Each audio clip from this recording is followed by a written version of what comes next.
भाग, समय का भेद और हमारी असावधानी कई बार हमें समस्या में डाल देती और हमें पीड़ा पहुंचाती। फिर हम कभी अपने मित्रों से, कभी अपने आप से, कभी ईश्वर से केवल एक ही प्रश्न पूछते हैं कि क्यों, मेरे साथ ही ऐसा क्यों हुआ?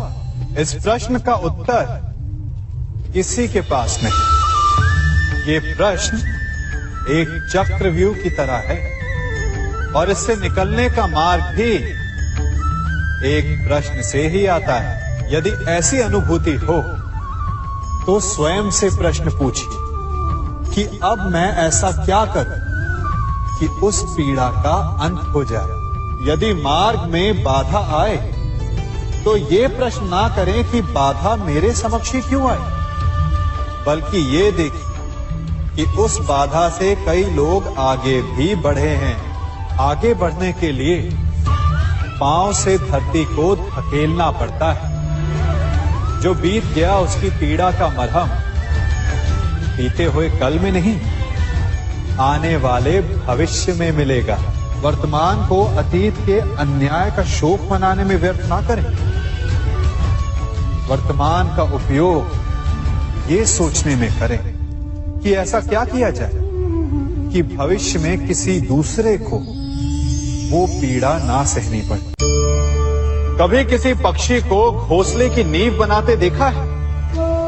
अथक परिश्रम करके तिनका तिनका बिटोर कर वो पक्षी अपना घोंसला बनाता है, अपनी संतान के लिए एक सुरक्षित घर बनाता है। और फिर कहीं से तीव्र आंधी आती है, भारी वर्षा होती है और उसका घोंसला तिनका तिनका करके बिखर जाता है। फिर वो पक्षी क्या करता है? वो रोता नहीं, ना ही विलाप करता है। वो बिना विलंब करे फिर से अपना घोंसला बनाना प्रारंभ कर देता है और सफलता पाता है। फिर हम क्यों छोटी छोटी असफलता से भयभीत होकर परिश्रम करना छोड़ देते हैं? एक बात सदा स्मरण रखिएगा, हर वृक्ष कुल्हाड़ी की एक मार से नीचे नहीं गिरता, हर चट्टान घन के एक प्रहार से नहीं टूटती। सफलता पाने के लिए अनावरत परिश्रम करना ही मात्र एक मार्ग है। स्वीकारण, सत्य का स्वीकारण मनुष्य के लिए बहुत ही महत्वपूर्ण है। जब तक मनुष्य सत्य को स्वीकार नहीं करता, उसे असत्य से लड़ने की शक्ति प्राप्त नहीं होती। जब आप भोजन करते हैं तो क्या होता है? आपका पेट स्वीकारता है कि वो भर चुका है और आप भोजन करना बंद कर देते हैं। जब आपको निद्रा आती है तो क्या होता है?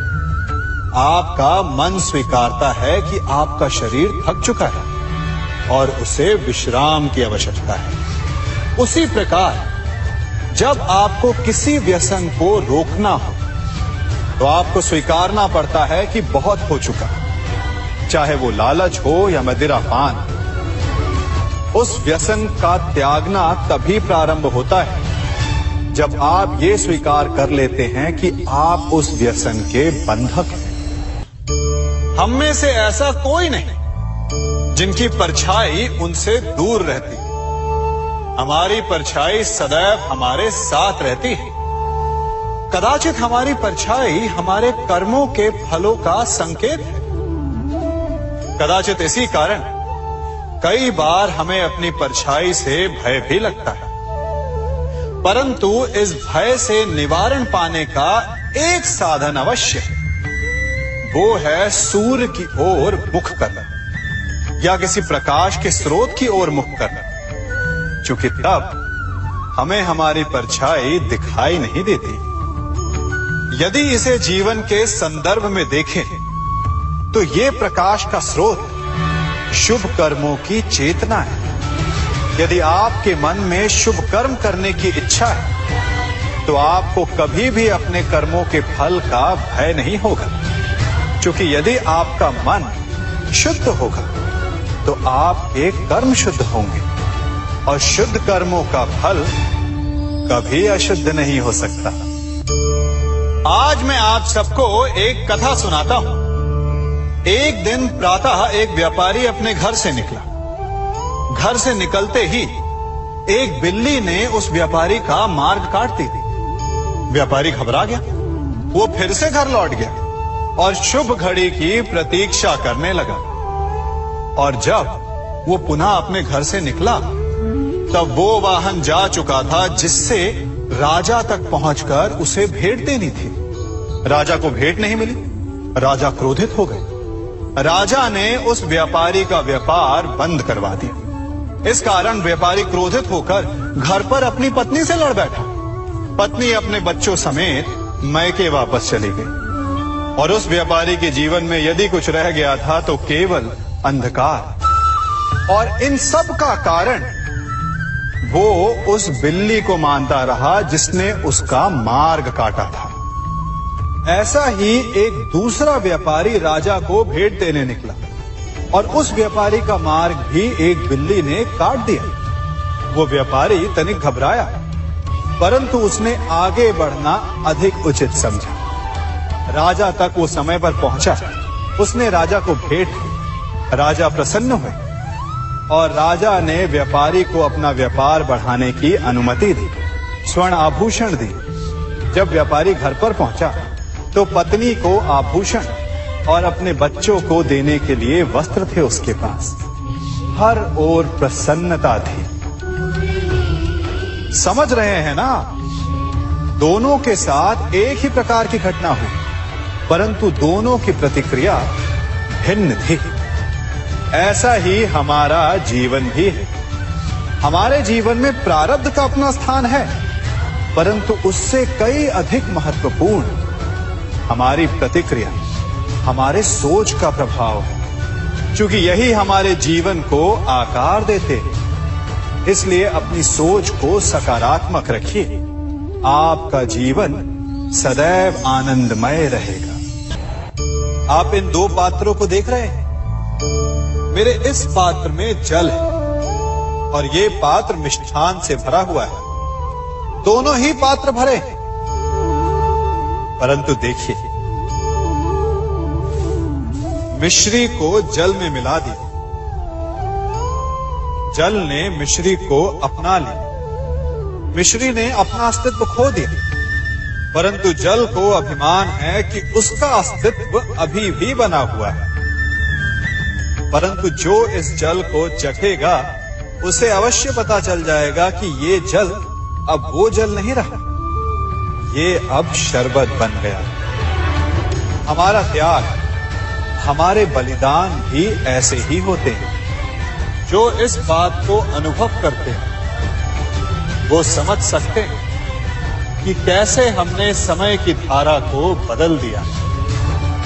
जो बलिदान देते हैं उनका अस्तित्व कभी नष्ट नहीं होता, अपितु उनका बलिदान संसार में कुछ ना कुछ परिवर्तन अवश्य लाता है। हम सभी कभी ना कभी, कहीं ना कहीं अपने जीवन में यात्रा अवश्य करते हैं। हमारी यात्रा में कभी पक्के रास्ते आते हैं तो कभी कच्चे रास्ते। पक्के रास्ते मनुष्य बनाता है और कच्चे रास्ते जानते हैं कैसे बनते हैं? चलते चलते बन जाते हैं। जब लोग एक स्थान से जाते हैं तो पैरों के दबाव से नीचे की घास कुचल जाती है। बार बार उस मार्ग से जाने से धीरे धीरे मार्ग स्वतः ही बन जाता है। और यही जीवन है, यही नियति है। जब आपके जीवन में आपको मार्ग ना मिले तो रुकिए नहीं, आगे बढ़ते रहिए और आपके पैरों के दबाव से मार्ग स्वतः ही बन जाएगा। हम सभी अपने जीवन में सफलता चाहते हैं, है ना? उसके लिए हम रात दिन परिश्रम करते हैं, कड़ी मेहनत करते हैं, परंतु फिर भी असफल हो जाते हैं। परंतु ऐसा क्यों होता है? कभी सोचा आप सबने? क्योंकि सफलता पाने का मंत्र बड़ा कठिन नहीं, बड़ा सरल है। उचित विचार, उचित समय, उचित स्थान पर उचित प्रहार। जब आपके विचार, समय, स्थान और प्रहार यानी परिश्रम उचित है, तो सफलता आप ही को मिलेगी। जिस प्रकार एक लोहार लोहे से कुछ बनाते समय उस लोहे के सही ताप तक के आने की प्रतीक्षा करता है और समय आने पर उचित स्थान पर पर्याप्त बल से प्रहार करता है और लोहा आकार ले लेता है, ठीक उसी प्रकार आपकी सफलता भी आकार लेती है।